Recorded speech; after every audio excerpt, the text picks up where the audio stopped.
الرحمن الرحيم. باب عظة الإمام الناس في إتمام الصلاة وذكر القبلة. حدثنا عبد الله بن يوسف قال أخبرنا مالك عن أبي الزناد عن الأعرج عن أبي هريرة رضي الله عنه أن رسول الله صلى الله عليه وسلم قال: هل ترون قبلتي هاهنا؟ فوالله ما يخفى علي خشوعكم ولا ركوعكم، إني لأراكم من وراء ظهري. بسم الله الرحمن الرحيم. نحمده ونصلي على رسوله الكريم. أما بعد، باب عظة الإمام الناس في إتمام الصلاة وذكر القبلة. یہ باب ہے نماز کے پورا کرنے کے بارے میں لوگوں کو امام کی نصیحت کرنا اور قبلے کا ذکر۔ امام بخاری رحمہ اللہ کا اس باب باندھنے سے مقصد اور غرض یہ ہے کہ مساجد کے مصالح اور منافع میں سے ایک یہ بھی ہے کہ امام کو چاہیے کہ مقتدیوں کے حال کا، احوال کا تفحص کرتا رہے، دیکھے کہ وہ صحیح طریقے سے نماز پڑھ رہے ہیں یا صحیح طریقے سے نماز نہیں پڑھ رہے، بشرطے کہ امام کی اپنی نماز پہلے صحیح طریقے سے ادا ہو رہی ہو۔ حدیث بیان کی ہے حضرت ابو ہریرہ رضی اللہ تعالی عنہ سے، ان رسول اللہ صلی اللہ علیہ وسلم قال: هل ترون قبلتی ہاہنا؟ کیا تم میرا قبلہ ادھر ہی سمجھتے ہو؟ یعنی یہ سمجھتے ہو کہ جس جگہ پہ ہوں وہی میرا قبلہ ہے، میرا رخ اسی طرف ہے۔ فواللہ ما یخفی علی خشوعکم ولا رکوعکم، اللہ کی قسم مجھ پر تمہارا خشوع اور تمہارا رکوع مخفی نہیں ہوتا، چھپا ہوا نہیں ہوتا۔ انی لا اراکم من وراء کما اراکم، میں تمہیں انی لا اراکم من وراء ظہری، آگے حدیث میں آ رہا انی لا اراکم من وراء کما اراکم، کہ میں تمہیں اپنی پیٹھ کے پیچھے سے بھی دیکھتا ہوں۔ الا ترون هل ترون قبلتی ہاہنا، یعنی تم یہ سمجھتے ہو کہ بس جس جگہ پر میں ہوں وہی میرا قبلہ ہے، اسی طرف میرا رخ ہے، اسی جہت کو دیکھ رہا ہوں، اور پیچھے تمہاری مجھے کوئی خبر نہیں ہے۔ ایسی کوئی بات نہیں ہے، جیسے میں سامنے دیکھتا ہوں ویسے میں تمہیں پیچھے دیکھتا ہوں۔ تو کیا مطلب ہے؟ بعض حضرات نے کہا ہے کہ پیچھے دیکھنے کا مطلب التفات ہے، یعنی نظر کے ایک کونے سے پیچھے دیکھ لینا، لیکن یہ صحیح نہیں ہے، اس لیے کہ اس میں پیغمبر صلی اللہ علیہ وسلم کی خصوصیت باقی نہیں رہتی، کیونکہ ہر کوئی التفات کر سکتا ہے۔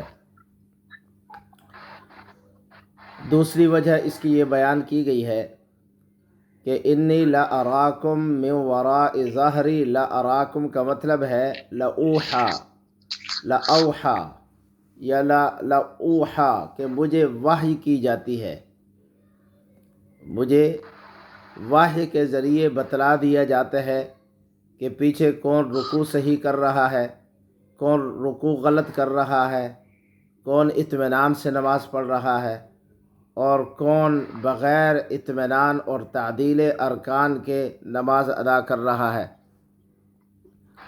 یا یہ ہے کہ اللہ تبارک و تعالی نے سامنے جو قبلے کی دیوار ہے اس کو آئینہ اور شیشے کی مانند بنا دیا ہے کہ اس دیوار سے آپ صلی اللہ علیہ وسلم پیچھے کھڑے ہوئے صحابہ کرام کو نماز میں دیکھا کرتے تھے۔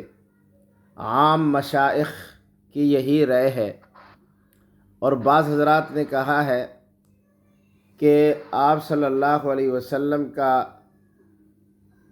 سامنے کی طرح پیچھے دیکھنا اس وجہ سے تھا کہ آپ صلی اللہ علیہ وسلم کی اللہ تبارک و تعالی نے دو کندھوں کے درمیان مثل راس ابرہ، جیسے سوئی کا ناکہ ہوتا ہے ویسے چھوٹی چھوٹی آنکھیں بنا دی تھیں، ان کے ذریعے اللہ کے رسول صلی اللہ علیہ وسلم پیچھے سے بھی دیکھ سکتے تھے۔ لیکن یہ بھی صحیح نہیں ہے، اس لیے کہ اگر آپ صلی اللہ علیہ وسلم کی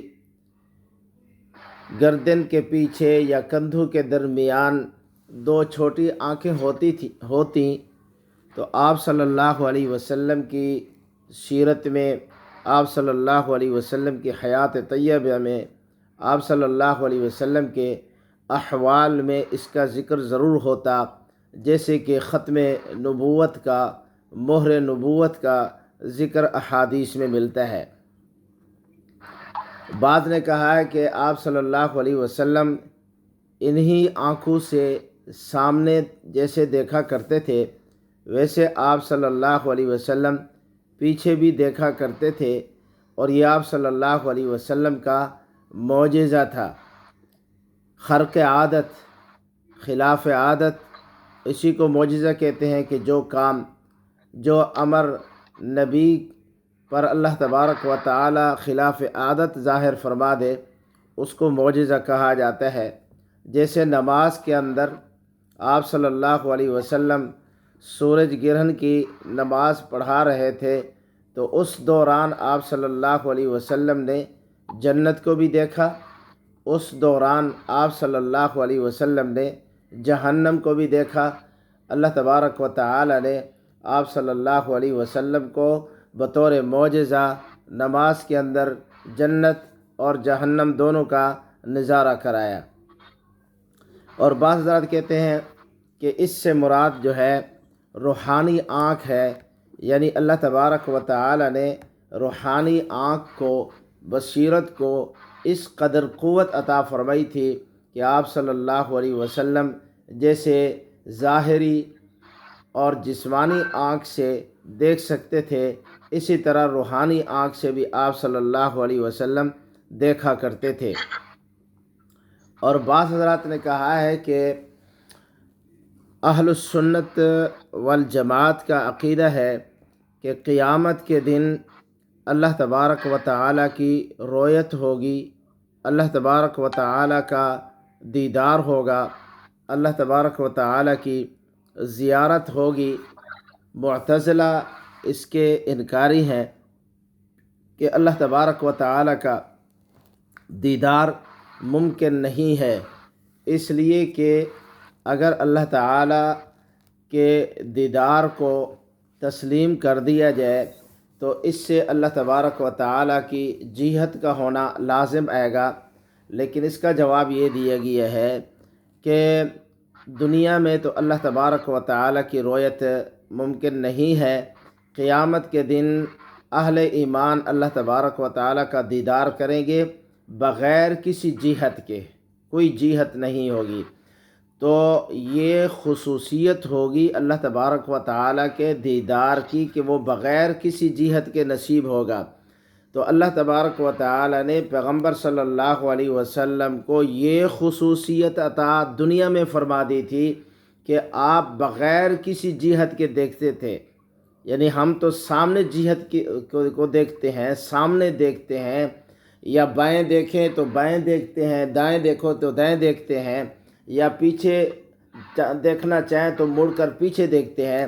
لیکن آپ صلی اللہ علیہ وسلم کے لیے کوئی جہت نہیں ہوتی تھی، جس طرف آپ صلی اللہ علیہ وسلم چاہتے آپ دیکھ سکتے تھے۔